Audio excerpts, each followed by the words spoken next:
Haleluya. Nah saudara, pagi hari ini kita akan belajar firman Tuhan. Sama-sama saya ajak kita dulu membuka dalam Injil Matius pasal yang ke-8. Kita baca ayat 5 sampai dengan ayat 13. Saya akan ajak kita baca secara bergantian. Saya baca ayat 5 sudah. Ketika Yesus masuk ke Kapernaum, datanglah seorang perwira mendapatkan dia dan memohon kepadanya. Ya, 3, 4 yang mantap.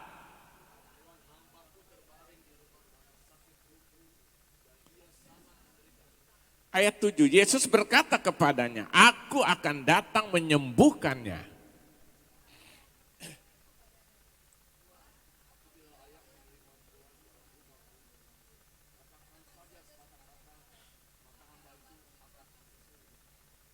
Sebab aku sendiri seorang bawahan dan di bawah aku ada pula prajurit.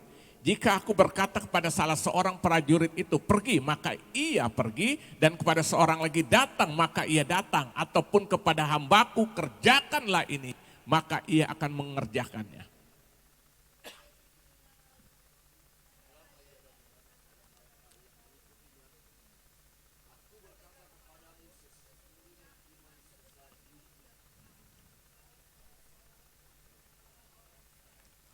Ayat 11, aku berkata kepadamu, banyak orang akan datang dari timur dan dari barat dan duduk makan bersama-sama dengan Abraham, Ishak dan Yakub di dalam kerajaan surga.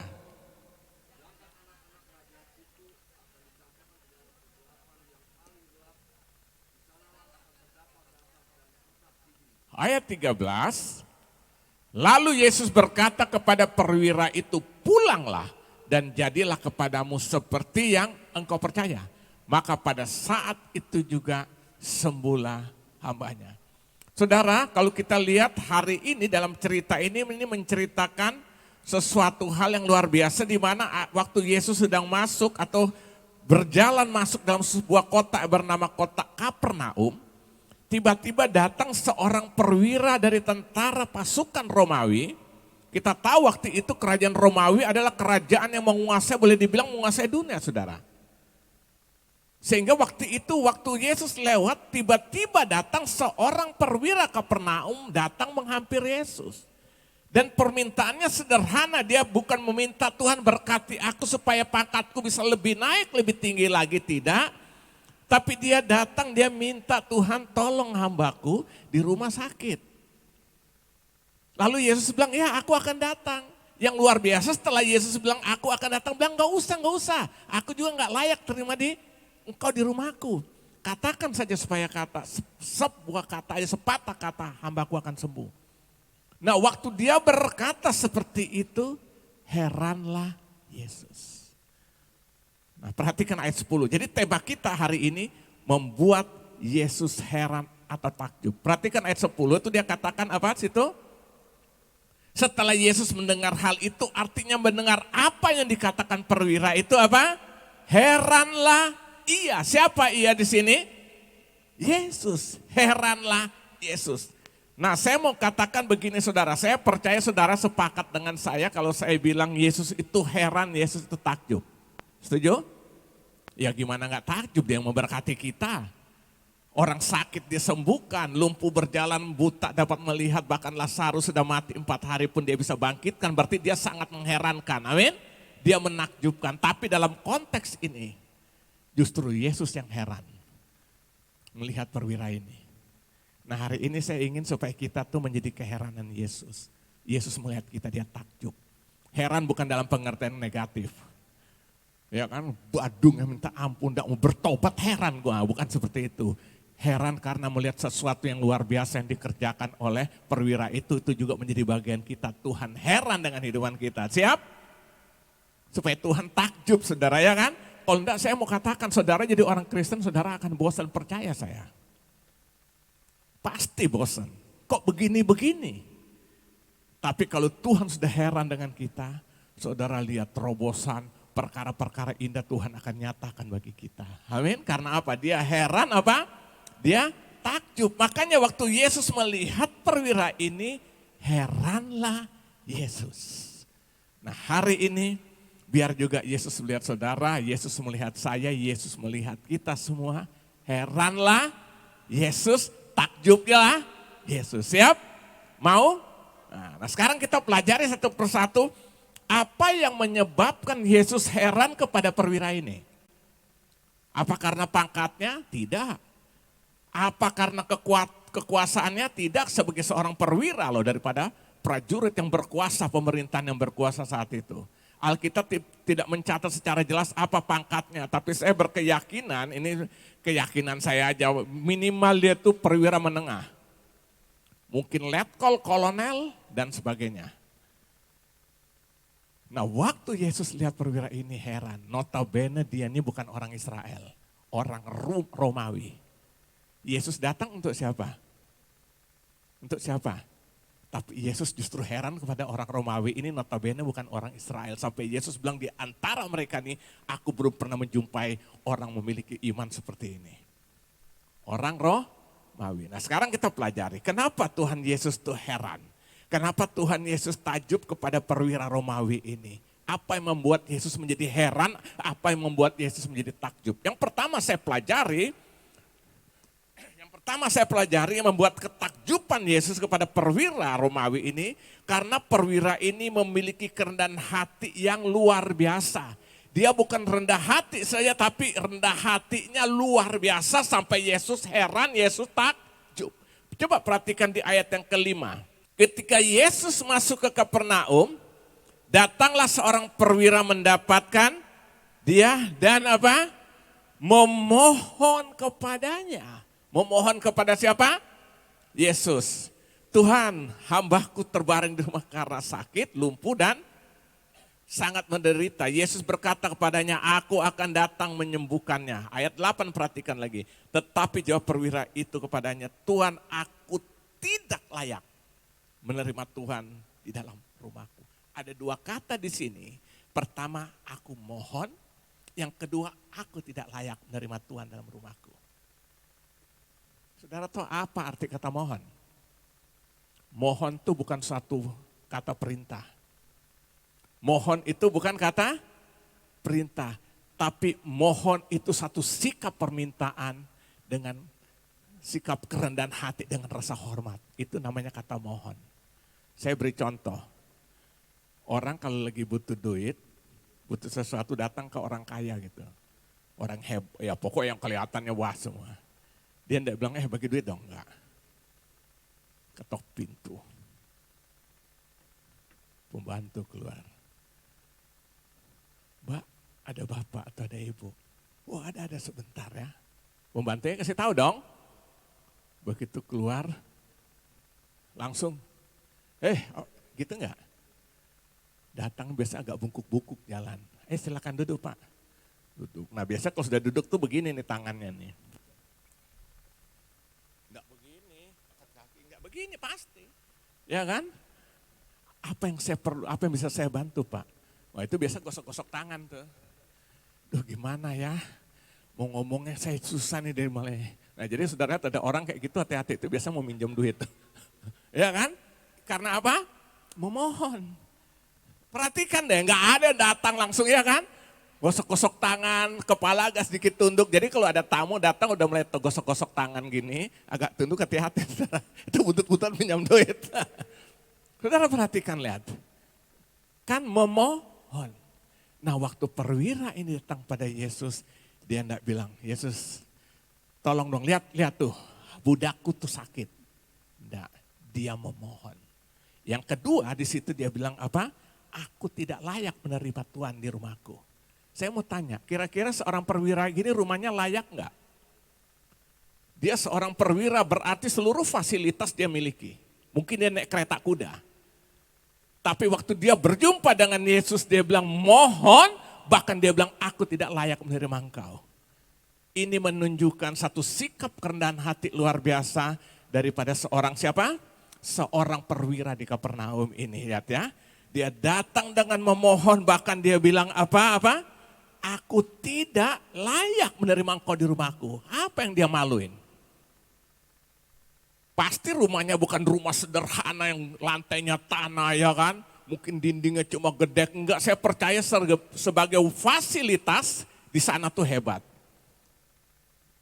Bahkan yang bekas penjara bawah tanah yang saya pernah cerita itu dulu bekas rumah wali kota loh. Nah saya percaya ini perwira pasti fasilitasnya oke. Tapi waktu dia datang kepada Yesus tidak mentang-mentang. Tidak mentang-mentang langsung bilang tolong enggak. Datang dengan memohon dan aku tidak layak. Artinya apa?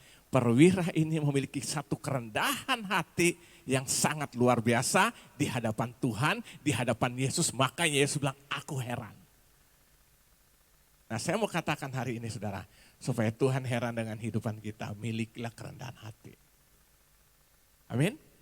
Yesus tidak heran karena kita punya uang banyak. Yesus tidak heran karena kita punya talenta luar biasa. Yesus tidak heran dengan apapun yang kita bisa lakukan. Kita nyumbang sebesar apapun, Yesus tidak heran. Orang sumber hidup dari dia.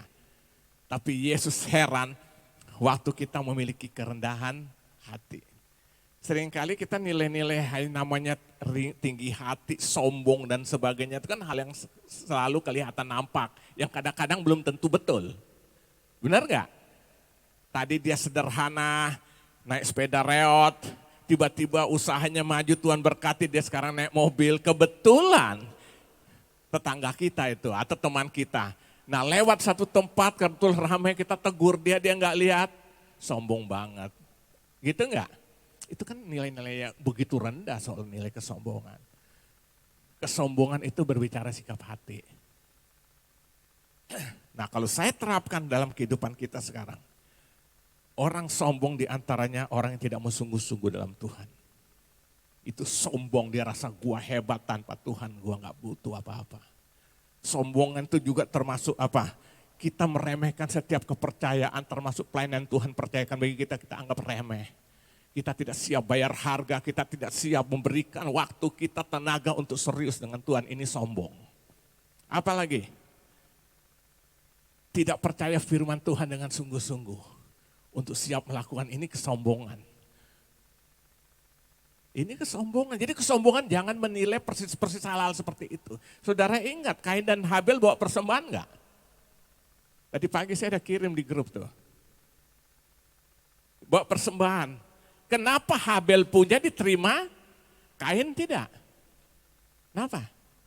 Banyak penafsir berkata iya karena Habel kan ternak. Tuhan tuh minta selalu sesuatu yang mengeluarkan darah banyak. Buat saya bukan hanya sebatas itu. Pasti Tuhan melihat hati Kain dan Habel. Bawanya sama loh. Dalam jumlah sesuai dengan tetapkan. Kenapa? Kain saya percaya dalam penglihatan Tuhan pasti hatinya datang hanya asal-asalan. Ini sudah Tuhan gua genapi sebagai tuntutan hukum yang harus aku lakukan. Tapi Habel memberikan dengan segenap hatinya untuk menyenangkan Tuhan. Amin. Nah ini saudara yang Tuhan minta hari ini buat kita tuh seperti itu. Kita melayani dengan hati yang kita taruh penuh kepada Tuhan. Amin. Semua yang kita lakukan dengan segenap hati. Amin. Ya kan? Dengan segenap hati. Orang yang tidak mau sungguh-sungguh dengan Tuhan itu sombong. Memangnya siapa kita? Ya kan? Yang tidak mau melayani, sudah dapat kepercayaan asal-asalan, pokok jalan saja, ini sombong semua saya mau katakan. Sombong jangan diukur dengan ramah, kan ada orang ramah kan, waduh dia enggak sombong, belum tentu sombong itu sikap hati saudara ya kan. Tapi ada orang yang kelihatannya tenang, diam, enggak banyak bicara, langsung bilang sombong, enggak ada urusan itu sikap hati kok. Nah perwira ini notabene bukan orang Israel, Tuhan datang bukan untuk dia. Tapi mereka adalah satu pemerintahan yang menguasai dunia termasuk di Israel saat itu. Dia mendatangi, siapa? Mendatangi Yesus, mohon Tuhan, hambaku sakit lumpuh. Yesus bilang, oke nanti aku datang. Gak usah datang Tuhan, aku gak layak juga terima engkau di rumahku. Katakan aja sepatah kata, hambaku akan sembuh. Satu sikap kerendahan hati yang dimiliki oleh apa? Perwira ini menjadi luar biasa hadapan Tuhan. Yesus bilang, aku heran lihat orang ini. Jadi yang pertama saudara, Tuhan akan heran waktu kita memiliki kerendahan hati yang luar biasa dalam Tuhan. Amin. Ayo saudara, kita semua belajar. Waktu kita melayani Tuhan, melayani dengan hati yang mengasihi Tuhan. Saya selalu bilang gini, Cinta tanpa pengorbanan, omong, benar nggak? Orang kalau lagi jatuh cinta, ilah, apa dia bilang, gunung kan apa? Kudaki lautan kan? Saya ingat saya ngantar waktu itu keponakan saya menikah, tinggal di Purworejo. Akhirnya waktu dia mau menikah itu menikahnya di ini apa? Tanjung Selor, tapi masuk lagi ke dalam pedalaman tuh loh. Yang gerejanya memberkati masih ada yang hadir tuh apa? Telinga yang panjang orang Dayak. Datang saya, baru seumur hidup naik speedboat yang tuh 4-5 orang itu 1,5 jam. Itu kan naik pesawat dari Jakarta ke Balikpapan itu. Jadi saya dari Jakarta Balikpapan terbang kalau nggak salah 1 jaman kurang lebih ke Tarakan. Dari Tarakan saya naik ke daerah itu namanya Tanjung Selor ya. 1,5 jam. Jadi speedboat itu lewat laut, lepas laut lewat sungai 1,5 jam. Dari takut sampai senang menikmati. Basah juga kecipratan air. Akhirnya keponakannya jadi keponakan ibu nih. Jadi duduk di dalam. Saya bilang, lu gila banget sih lu. Cari pacar jauh banget, bayang tinggal di Purworejo. Pacar di Kalimantan bagian sana ya kan. Saudara lihat, dia sampai terobos itu. Nah gue juga ikut-ikutan akhirnya kan, dia minta jadi wali. Kebetulan mamanya waktu dalam kondisi nggak sehat, jadi minta saya bantuin apa? Menjadi walinya. Nah kenapa saudara? Cinta. Nah kita bilang cinta Yesus apa buktinya? Korban apa? Waktu harus kita korbankan. Tenaga kita korbanan apapun. Nyatakan kalau aku mencintai Tuhan dengan itu. Saya tidak percaya kalau orang yang mencintai Tuhan tapi tidak berani bayar harga. Amin. Dengan dunia, dengan manusia aja kita bisa. Nah saya mau katakan hari ini, ayo saudara. Kita harus korban sebagai wujud kita mencintai Tuhan. Ini bagian dari yang namanya kerendahan hati. Amin. Nah jadi yang pertama saudara, kenapa Yesus melihat perwira ini Yesus heran? Karena kerendahan hatinya yang luar biasa di hadapan Tuhan. Untuk membuat Yesus heran dengan hidup kita, hidup aja dalam rendah hati. Kesombongan itu kan hal yang paling halus. Benar gak? Saya bilang saya rendah hati, kalau rendah hati saya sedang menyombongkan kerendahan hati saya ya kan. Jadi saudara, tapi Tuhan minta kita seperti perwira ini. Untuk Tuhan heran waktu kita hidup dalam kerendahan hati. Amin. Ini yang pertama. Yang kedua saudara lihat, kenapa Tuhan Yesus takjub, Tuhan Yesus heran kepada perwira ini. Yang kedua, karena perwira ini memiliki kasih yang luar biasa, yang dibuktikan melalui kepeduliannya kepada hambanya, kepada budaknya, kepada dulosnya. Jadi dia memiliki kasih yang luar biasa dan kasih itu dia bukti nyatakan, memberikan satu bukti kepedulian kepada siapa?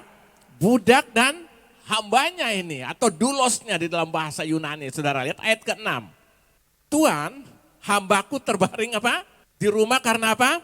Sakit lumpuh dan ia sangat menderita. Jadi perwira ini datang untuk menolong, tapi dia bukan menolong pembesar, bukan menolong seorang pejabat, tapi dia menolong seorang siapa? Budak.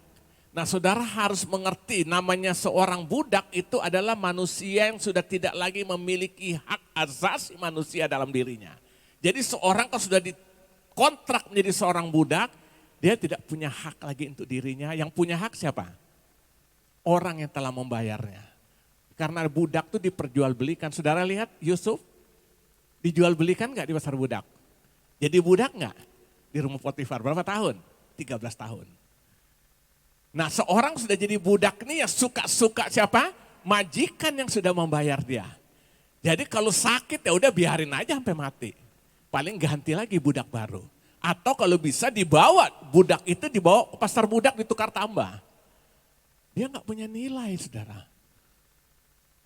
Nah tetapi perwira ini waktu lihat budak itu, dia datang Tuhan. Dia minta tolong tadi kan dengan kerendahan hati. Dia bilang apa? Ayat ke-6, Tuhan hambaku terbaring di rumah sakit, lumpuh dan ia sangat. Nah saya mau tanya apa yang mendorong daripada perwira ini lakukan? Untuk hambanya, budaknya yang tidak punya nilai itu. Apa? Dorongan apa? Kasih yang luar biasa. Nah setelah dia datang kepada Yesus, jadi saudara lihat di sini, dia memposisikan di tengah-tengah, menjadi penghubung antara budak dengan Yesus anak tukang kayu. Catat baik-baik, Yesus itu tidak dihargai karena dianggap dia hanya anak tukang kayu. Makanya di asal kotanya di Nazaret orang gak percaya dia. Bagaimana disebut Tuhan sementara mereka tahu nih anak Yusuf anak tukang kayu. Makanya lahirnya juga di rumah sakit mahal gak? Di kandang, siapa yang pernah ada keluarganya lahir di kandang domba atau kandang sapi, kandang kambing, ada enggak? Dengar be, sesusah-susahnya kita lahir di tangan dukun beranak. Iya kan? Enggak punya uang nih, dukun beranak. Ini di kandang domba, berarti Yesus dalam pandangan masyarakat secara umum waktu itu hebat enggak? Enggak hebat. Nah perwira ini dia datang demi budak, datang kepada anak tukang kayu, tolong dong dia. Hambaku ini sakit. Apa yang mendorong dia melakukan ini, saudara? Kenapa? Karena apa? Kasih yang dia miliki secara luar biasa. Jadi dia memposisikan dia berkorban demi dulosnya, demi budaknya itu. Padahal dia bisa juga biarin sampai mati. Apa untungnya? Gua tinggal bawa beli lagi yang baru di pasar budak atau saya bawa dia tukar tambah. Gak bisa buat apa-apa namanya budak. Tapi dorongan kasih ini membuat dia mengorbankan segalanya. Amin. Dia mendatangi anak tukang kayu demi budaknya yang sakit. Artinya apa? Hatinya penuh dengan kasih. Yang dia buktikan nyatakan lewat apa? Kepeduliannya lewat korban yang dia lakukan. Makanya Yesus lihat ini, heranlah Yesus. Saya mau katakan hari ini saudara, kita Tuhan tidak heran kok lihat karena kita hebat, kita pintar, kita bisa lakukan ini. Tapi Yesus melihat kalau hidup kita sudah penuh dengan kasih. Pelayanan tanpa kasih itu nol. Saudara kita melayani untuk apa? Karena kita mengasihi Tuhan, amin. Kita gak bisa balas kasih Tuhan, apa yang aku bisa lakukan, aku lakukan. Ini membuat Tuhan akan heran. Saudara hati-hati saudara ya. Kita harus memiliki kasih dalam hidup ini. Saudara melayani sehebat apa tanpa kasih, sia-sia. Coba buka dulu dalam 1 Korintus, ini ayat yang juga mungkin kita sudah tahu juga. 1 Korintus pasal 13, saya akan baca ayat 1 sampai 8. 1 Korintus 13, ayat 1 sampai 8 ya. Sekalipun aku dapat berkata-kata dengan semua bahasa manusia dan bahasa malaikat. Dahsyatnya kan. Tetapi jika aku tidak mempunyai kasih, aku sama dengan apa?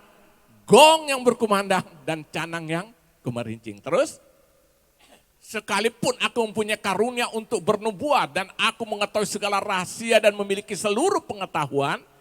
Dan sekalipun aku memiliki iman yang sempurna, lihat.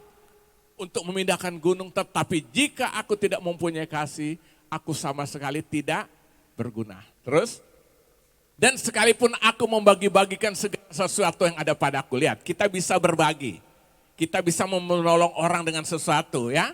Tapi perhatikan ini, segala sesuatu yang ada padaku ya, dan sekalipun aku membagi-bagikan segala sesuatu yang ada padaku, bahkan menyerahkan tubuhku untuk dibakar, tetapi jika aku tidak mempunyai kasih, sedikit pun tidak ada faedahnya bagiku. Terus kasih itu sabar, kasih itu murah hati ya. Makanya Yesus bilang berbahagialah orang murah hati, dia akan mendapatkan kemurahan. Matius pasal 5 itu ya kan. Ia tidak cemburu, ia tidak memegahkan diri dan tidak sombong.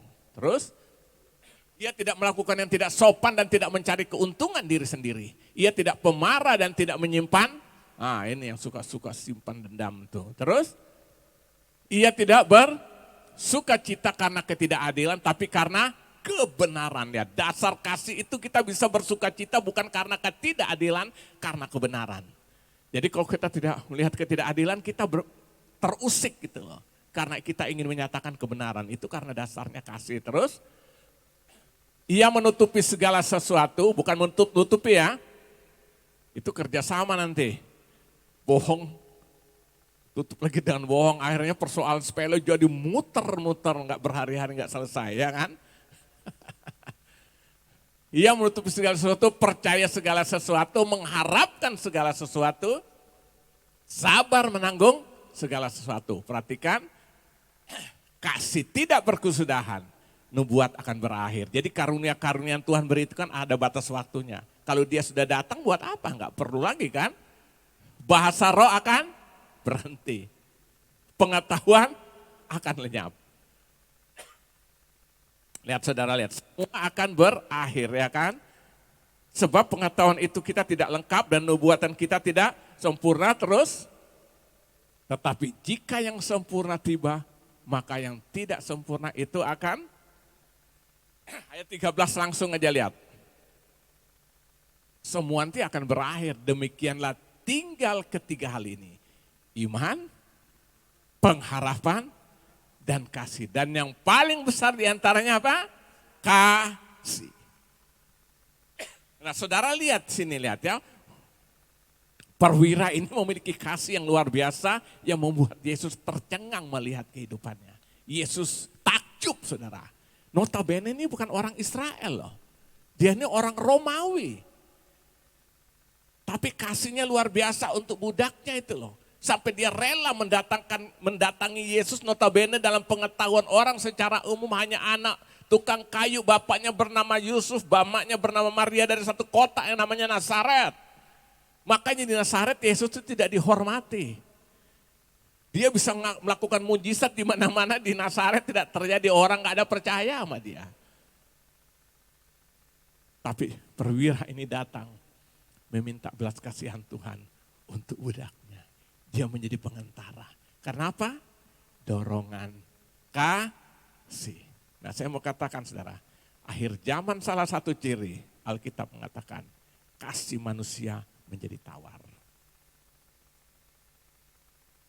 Orang hanya egois, hanya mikir diri sendiri.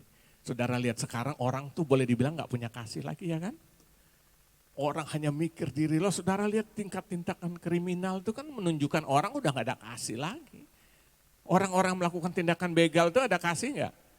Dia aja nggak kenal orang itu, tiba-tiba kalau kenal lalu ada keributan, oke, nggak kenal dia main bunuh aja kok.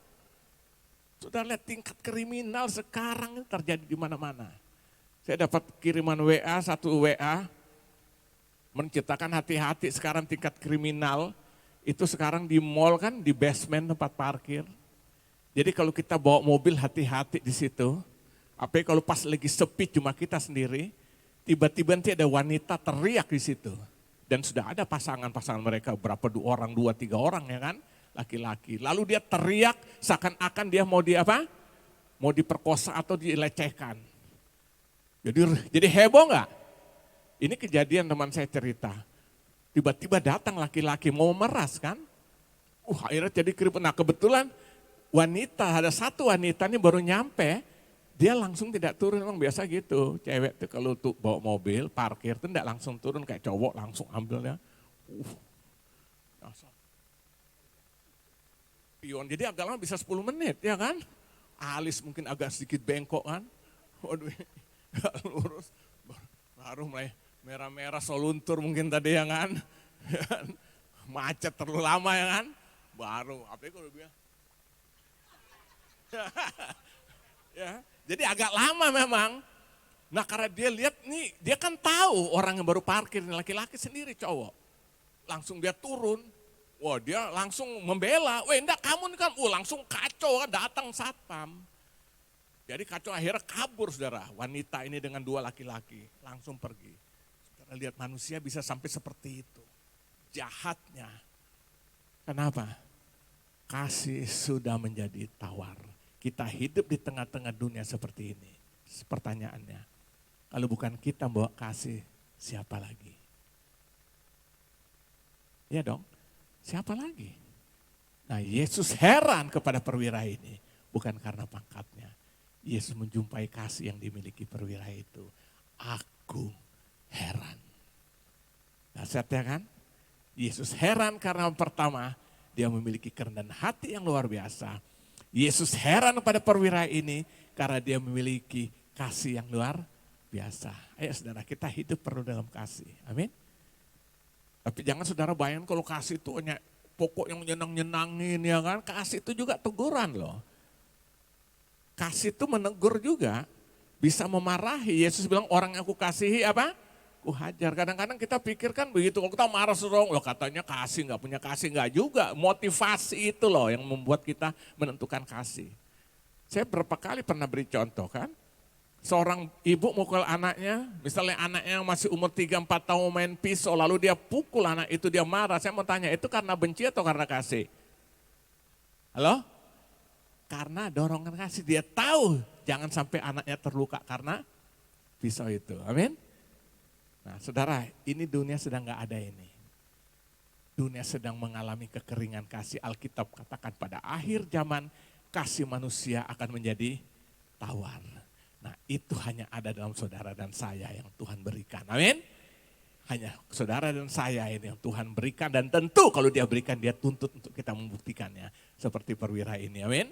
Jadi untuk menjadi keheranan Tuhan hiduplah di dalam kasih. Yang ketiga. Kenapa perwira ini Tuhan menjadi heran. Yang ketiga kita kembali lagi di situ. Karena perwira ini memiliki iman yang luar biasa. Saudara lihat di ayat 8 dan ayat 9.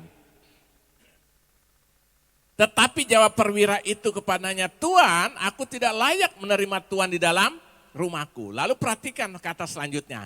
Katakan saja sepatah kata, maka hambaku itu akan sembuh.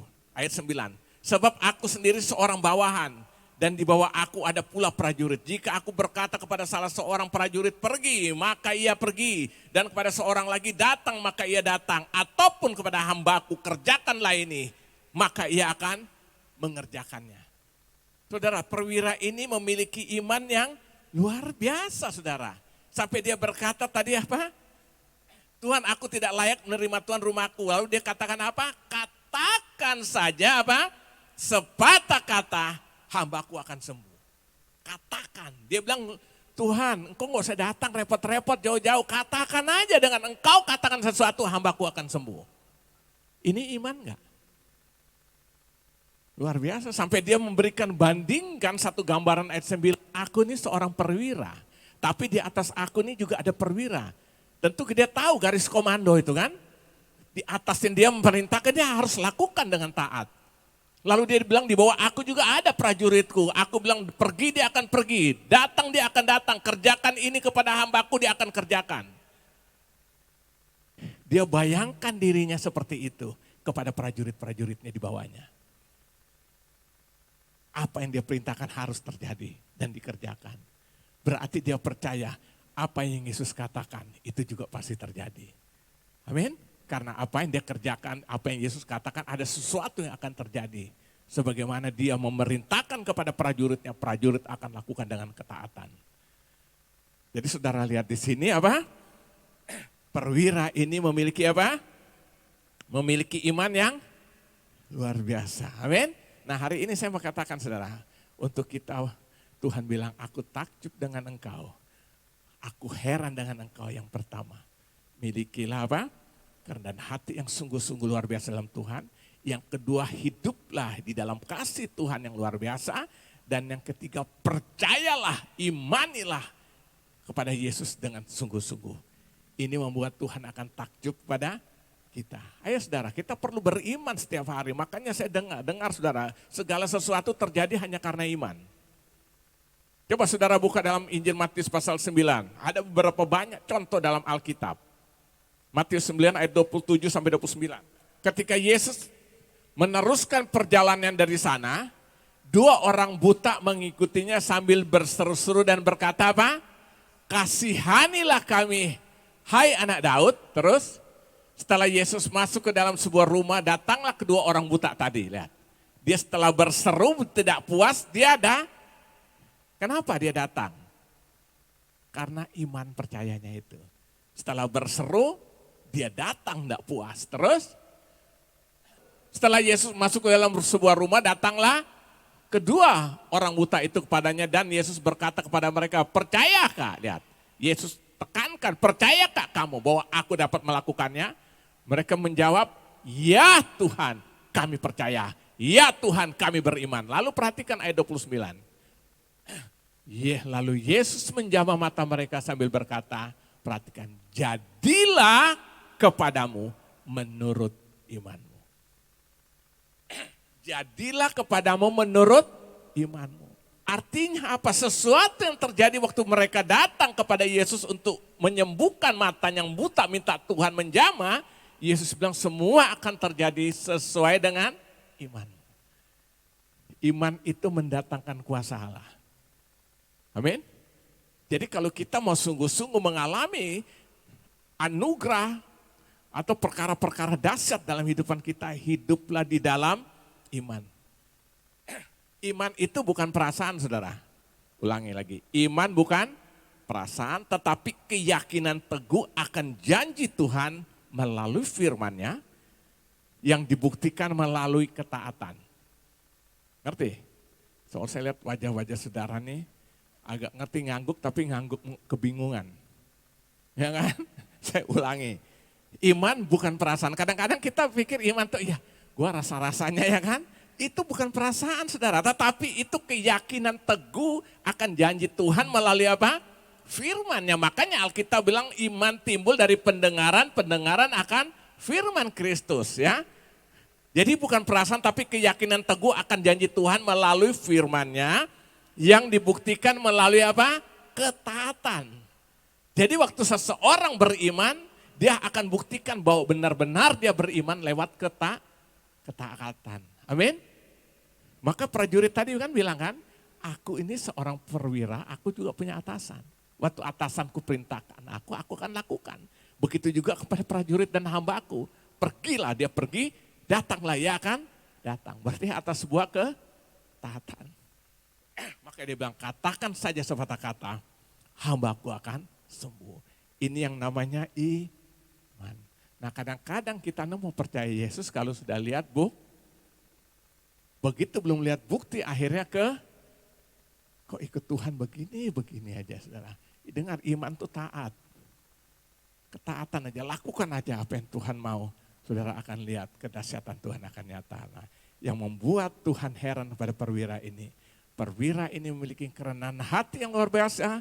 Perwira ini memiliki kasih yang luar biasa dan dia buktikan lewat perbuatan yang nyata. Dan yang ketiga, dia memiliki iman juga yang luar biasa. Sampai waktu Yesus melihat itu, saudara perhatikan di ayat yang ke-10. Setelah Yesus mendengar hal itu, heranlah apa? Iya, dan berkata kepada mereka yang mengikutinya, aku berkata kepadamu, sesungguhnya iman sebesar ini tidak pernah aku jumpai pada seorang pun di antara apa? Orang Israel. Aku tidak pernah jumpai di antara orang-orang Israel, notabene Yesus datang untuk mereka. Tapi Tuhan tidak jumpai iman seperti ini. Justru Yesus jumpai daripada apa? Orang asing yang disebut dengan perwira dari orang kerajaan Romawi. Orang Roma ini saudara. Tuhan takjub lihat semuanya itu. Akhirnya saudara lihat, terjadilah sesuatu luar biasa. Perhatikan ayat 11 sampai dan ayat 13. Jadi akhirnya, aku berkata kepadamu, banyak orang akan datang dari timur dan barat dan duduk makan bersama-sama dengan Abraham, Ishak dan Yakub di dalam kerajaan surga. Sedangkan anak-anak kerajaan itu akan dicampakkan ke dalam kegelapan yang paling gelap. Di sanalah akan terdapat ratap dan ketak gigi. Lalu Yesus berkata kepada perwira itu, pulanglah. Dan jadilah kepadamu seperti yang engkau percaya tadi kan. Seperti engkau imani. Maka pada saat itu juga sembuhlah hambanya. Amin. Saudara, inilah yang membuat Tuhan heran. Ingin Tuhan heran? Ayo saudara, gak ada cara lain. Tuhan tidak takjub waktu kita bisa memberikan sesuatu yang wah gitu. Kita bisa menyumbang, Tuhan gak heran saudara. Kalau hanya untuk ukuran-ukuran itu orang tidak kenal Tuhan juga lakukan lebih gila-gilaan dari kita. Benar gak? Tuhan hanya heran waktu kita memiliki kerendahan hati. Artinya kita menyadari kita hanya butuh Dia setiap saat. Yeremia terkutuklah orang hanya mengandalkan manusia dan kekuatannya sendiri. Ini kesombongan. Tapi diberkatilah orang yang menaruh pengharapan dan mengandalkan Dia. Amin. Ini berbicara kerendahan hati. Yang kedua, hidup dalam kasih. Tunjukkan kasih, saudara. Ayo kita hidup dalam kasih Tuhan. Jangan arogan. Kasih itu membalut semuanya. Ya kan? Kalau kita lihat saudara kita, ya kita kasih pengertian lah. Kita ajak mereka lebih sungguh-sungguh dalam Tuhan, di dalam kasih. Amin. Ini namanya hidup dalam kasih. Lalu kita memilikilah iman yang luar biasa itu. Iman itu bukan perasaan, itu rasa-rasanya gue. Bukan, iman itu bukan perasaan. Iman itu keyakinan teguh akan janji Tuhan. Akan firman Tuhan yang kita buktikan lewat sebuah ketaatan kepada firman itu. Itu orang beriman. Jadi kalau kita mengandalkan orang lain itu beriman enggak? Terkutuk kata Alkitab. Tapi waktu kita mengandalkan Tuhan terus, Tuhan, aku serahkan, terserah kapan waktu Tuhan, apa cara Tuhan, aku tidak mau tahu yang perli, aku tetap percaya pada Tuhan. Amin. Saudara akan lihat perkara-perkara besar Tuhan akan lakukan. Belajar saudara. Kadang-kadang otak kita ini otak rekayasa. Kalau sudah percaya, nah untuk meneguhkan percaya itu rekayasa kan. Mungkin nanti begini jalannya. Padahal nanti yang terjadi tidak seperti itu loh. Justru yang kita kaget, tidak pernah kita, jadinya seperti yang tidak pernah kita pikirkan. Jadi kalau sudah percaya, udah caranya, cara Tuhan, waktunya. Nah saya kan pernah jelaskan dalam Pengkhotbah 3 tuh, ingat ayat 11. Tuhan membuat segala sesuatu, alam selalu indah pada waktunya. Itu waktunya siapa? Masih ingat enggak? Waktunya siapa? Waktunya kita, bukan waktunya Tuhan. Artinya waktu Tuhan lihat kita sudah siap, oke, Dia lakukan. Amin. Nah jadi saudara kita tetap beriman. Jadi ingin membuat Tuhan heran pagi ini, hiduplah dengan kerendahan hati yang sungguh-sungguh, hidup dalam kasih yang sungguh-sungguh, hidup tetap beriman kepada Allah dengan sungguh-sungguh. Apapun yang terjadi, sekali Yesus, tetap Yesus, dan selama-lamanya Yesus. Makanya orang-orang seperti ini dia akan tertanam saudara. Di suatu tempat di mana Tuhan kirim dia untuk dia berbiada di sebuah gereja, dia akan tertanam sampai mati. Bukan Kristen apa? Kodok, nah itu, loncat sana, nggak tahu apa yang dia cari, nggak lama pindah lagi sana. Budak, nanti nggak lama lagi nggak senang, dia kembali lagi sini. Atau dia berkeluh kesah tempat lain ya kan, cerita dengan orang di gereja yang tadinya dia di situ ya kan. Bukan seperti itu sama dengan tanaman baru ditanam, cabut, pindah lagi, lama-lama bukan mati, kering lu dibuang tempat sampah dibakar. Tertanam terus di tempat itu. Amin. Maka saya sempat jelaskan pada hari Jumat. Alkitab bilang supaya apapun yang kita perbuat, perbuatlah seperti untuk Tuhan. Tapi itu harus ada benang merahnya di tempat kita tertanam. Jadi misalnya saya di sini, inilah bagian hidup kita, keseharian kita, pelayanan kita ya kan. Setelah itu kita membawa dampaknya keluar. Baru kita bisa berkata apapun aku perbuat seperti untuk Tuhan. Artinya kita menggarami, kita menjadi terang. Jadi bukan hanya pekerjaannya. Saya sampai pernah menimbulkan pertanyaan begini, misalnya kita kerja di satu bank, dalam bagian tertentu. Nah yang ada sama-sama kita semua sama nggak orang Kristen atau anak Tuhan? Enggak kan? Nah kalau hanya ukuran pekerjaannya sama nggak? Nah pertanyaannya mereka bekerja buat Tuhan bukan? Beda kan? Nah tapi kita datang bawa garam, kita datang berdampak menjadi terang. Makanya benang merah daripada kita dalam persekutuan, dalam gereja yang disebut eklesia ini tidak putus. Jadi bukan luarnya yang dinilai, tapi dari dalamnya dulu gitu loh. Amin. Nah itulah yang Tuhan mau, supaya Tuhan heran. Kalau Tuhan sudah heran, dia bilang udah hambamu sembuh, tidak usah diapa-apain lagi, amin. Nah itu sebabnya hari ini kita menjadi orang Kristen yang membuat Tuhan heran. Saya bayangkan kalau semua kita yang hadir nih Tuhan takjub dengan kita. Wow, mantap sekali hidup nih. Amin.